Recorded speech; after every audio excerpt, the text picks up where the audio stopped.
Welcome to The Explainer. I am so glad you're joining us today because we are looking at one of the absolute most fascinating phenomenons in modern business. Let's just dive right in. Think about this for a second. Every single year, millions of us willingly hand over $1,000, sometimes a lot more, just to replace our Apple device with another Apple device. And we're not doing this because the old one is completely busted. We do it because, somewhere along the line, leaving the Apple ecosystem completely stopped feeling like a real option.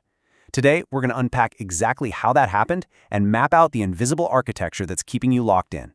There's a saying, and it goes, sometimes the most dangerous prison is the one that feels like freedom. Kind of dramatic, right? But look, we aren't doing a standard tech review today. This is a psychological investigation. We're looking at how one company quietly rewired the way millions of people think, how they make decisions, and why they stay.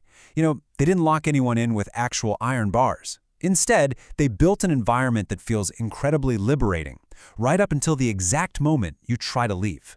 So, part 1, the loyalty mystery, why hardware isn't the whole story. Honestly, on paper, leaving Apple should be easier today than it's ever been. Companies like Samsung and Google are dropping some wildly impressive hardware. We're talking literal folding phones, ridiculously fast charging speeds, and often at super competitive price points too. The exit doors are wide open and the alternatives are legitimately fantastic. Which brings us to a massive question. If competitors have better hardware, why doesn't Apple lose customers?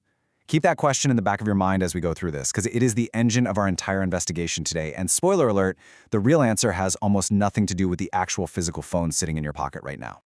To figure this out, let's take a quick look at the timeline. Back in 1976, Steve Jobs and Steve Wozniak are building a computer by hand in a garage. Classic startup story. But fast forward to 1997, and Apple is literally months away from total bankruptcy. Jobs returns, but get this, his first major move wasn't launching some crazy new motherboard. It was launching the Think Different campaign.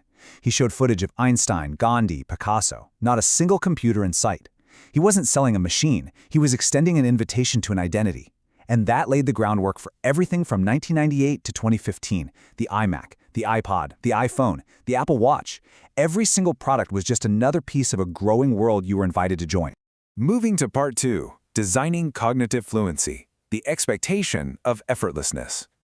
While all the other tech companies were obsessing over specs, chasing more RAM, faster processors, bigger benchmark numbers, Apple focused on this concept, cognitive fluency. Now that's a psychological principle that basically says our brains inherently trust things more when they feel effortless to use. Apple obsessed over this. Fewer choices, cleaner interfaces, a relentlessly consistent design language that whispered, it just works. And here's the kicker. When you teach a user that technology should just work effortlessly, that completely stops being a marketing slogan. It becomes their baseline expectation. Once they expect perfection, subconsciously, any competitor's device that requires even a tiny bit of friction feels utterly broken by comparison. All right, part 3, the identity trap, emotion versus logic. So, simplicity gets you through the front door. But what keeps you inside is what behavioral economists call the endowment effect. Essentially, it explains why we value what we already own way more than an identical alternative just because it belongs to us. We love to think we're these highly rational creatures, right? But the truth is, we make decisions with our emotions first, and then we scramble to justify those decisions with logic later. Your iPhone starts as just a gadget, but then you pour your life into it. Thousands of photos, highly curated playlists, all your passwords. It literally becomes a digital extension of yourself. And because Apple engineers perfect continuity, where your new phone instantly mirrors your old one, selling that old device feels genuinely difficult. You aren't just selling metal and glass, it feels like you're selling a piece of your own history. Which brings us to probably the most profound point in this explainer. Apple sells identity, not technology. When a brand successfully merges with your actual sense of self, leaving that brand feels like a threat to your identity. If you see yourself as an Apple person, switching to a competitor doesn't just mean learning a new interface, it feels like changing who you are. The moment a company pulls that off, they don't have to compete on battery life or megapixel counts anymore. They only have to compete on relevance to who you believe you are. That brings us to part 4, the invisible web, social pressure as marketing. This is simple, but oh man, is it incredibly powerful, especially here in the US. You've got the green bubble on one side and the blue bubble on the other. On paper, iMessage is literally just a back-end messaging protocol. But in reality, it's become this massive social signal. A green bubble in a group chat introduces the subtle social friction, right? It can make someone feel like the odd one out. The blue bubble? That's seamless social inclusion. Think about it. Apple never had to run a single ad saying, hey, don't be the green bubble. They didn't have to.